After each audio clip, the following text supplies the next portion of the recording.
Target civilization. Jeffrey Tucker via Daily Reckoning. 2 weeks ago, Southwestern Airlines had a massive meltdown, but they were not the only airline affected. Flight delays ruined vacations and travel plans for millions the world over, and it was never clear why. Oh sure, blame the weather, but that has become a strangely opaque excuse. You look outside and the weather seems fine, but then someone snaps at you, "Can't you see that the snow is bad in Buffalo?" So on it goes, and when the weather excuse runs out, they blame the airlines themselves, and I'm sure there is plenty of blame to go around. One party that always seems to evade responsibility is the FAA itself.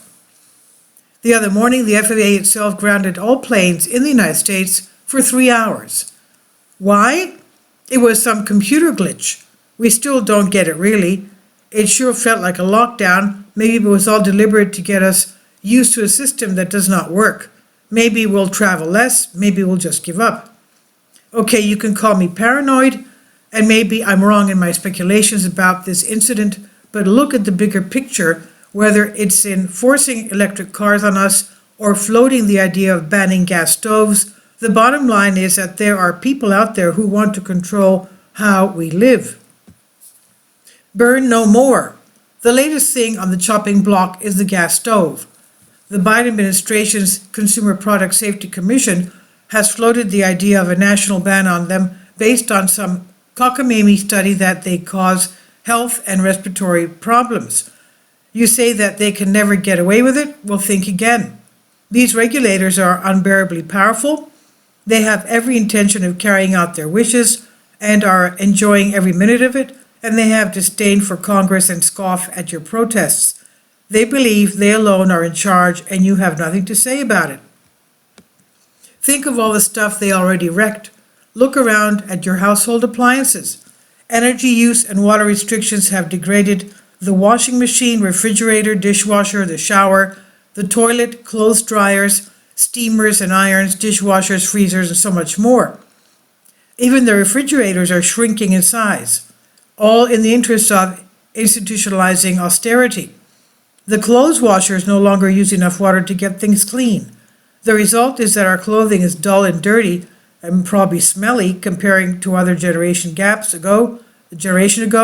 You can add that all the liquids you want and still won't work. Sure, you can add bleach, but that only wrecks the fabric. When was the last time you saw sheets that were truly bright white? There is a reason for this. It's all deliberate and caused by overregulation of appliances. Really clean absolutely requires roiling hot water and lots of it, plus phosphates to whisk the soap away. And without that, you get what you have today, dull and dirty everything. The sadists in charge, all this should be a clue about what's going on.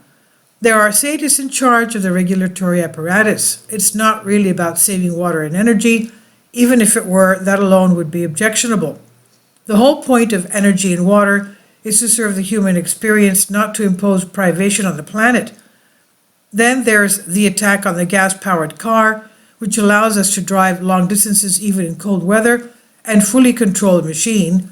The electric vehicle is another matter. It makes us wholly dependent on the grid and limits our mobility. In cold weather, it's worse. It just doesn't work. Let's see what happened. You can see what happened in Davos. The elite there that were meeting up to yesterday and today did not use electric cars because they were unreliable in the cold weather. They used gas-powered fuel cars. Now, you end up here saving to stop every few hours to beg for charge with electric cars and wait another hour if you're lucky enough to find a working machine. After a while, demoralization sets in and you decide it's not worth it. Sure, there are things you can do to outsmart this imposed impoverishment, such as hack your shower head with a corkscrew to remove the flow stopper, but there is no fixing the toilet, the dishwasher which now runs for hours just to leave spots, or the refrigerator which will break in 5 years anyway. In time, they want now to get rid of your ability to cook with fire, thus removing from our lives a crucial primal connection to our roots and innate desire to be around it. Ever sat by a bonfire? Everyone stares for hours because it meets an inner need. No one stands around an induction stove. They're downright creepy. The only technology these people approve of is a thoroughly censored smartphone.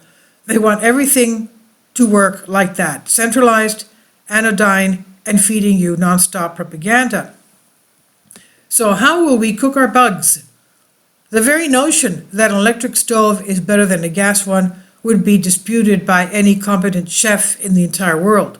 Instead of cultivating insects based on what you see in the flames, you must trust some digital display to know the temperature, which is absurd. I can't prove it, but the heat itself seems different, like the difference between incandescent and fluorescent. One seems real and the other seems fake. I've cooked on both and absolutely dread electric stoves. There are loads of dishes that require real fire, all of which would be impossible to make otherwise. I was just in a Mexican restaurant that put their chefs on display using stoves with flames that lap up 14 inches over the air and sear the fresh-made pasta as it was swished around in the pan. There's simply no way to do this otherwise. Fine, if you want some new tech, great. Go for it, but don't pretend that you're really cooking. You're buying into the baloney. Also, I've met very few people who have used both gas and electric who would honestly choose electric. But if they do, again, fine, but don't force that choice on everyone else. That regulators say it's bad for our health tells us that you need to know what you need to know about them. They want us living in a fully sanitized, boring, unworkable environment in which we never have contact with anyone, anything real. Above all else, they are somehow out to demonize fossil fuels, as if electricity does not use coal too, and the trucks that transport it and deliver it don't use gas. They've even degraded the basic gas so that it no longer works properly.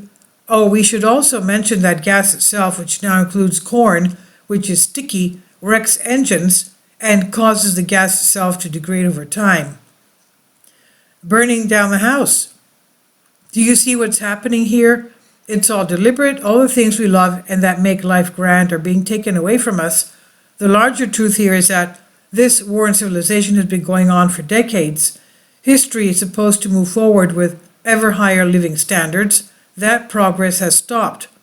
The trajectory must now end. Decades of regulations need to be repealed. The whole population needs to rise up and say no to the forced austerity and rule by the elite cadre of primitivists, and they have driven down the standard of living by force and are far from done with us yet. Some good news from the GOP-controlled House. They're talking about abolishing the IRS and maybe the income tax itself. Neither will happen, of course, but such ideas were never in the public sphere in my lifetime. There's a mighty revolt afoot in the land today, and it's about time. And this is on Zero Hedge, authored by Jeffrey Tucker via Daily Reckoning by Tyler Durden. Please leave your comments, and thank you for your support. Kindly support my Patreon account. The daily posts are 5 videos daily, and they are totally different from what I have on my YouTube channel. Thank you so much for your support and that you find all my content so interesting. You'll find the Patreon account details in the description box.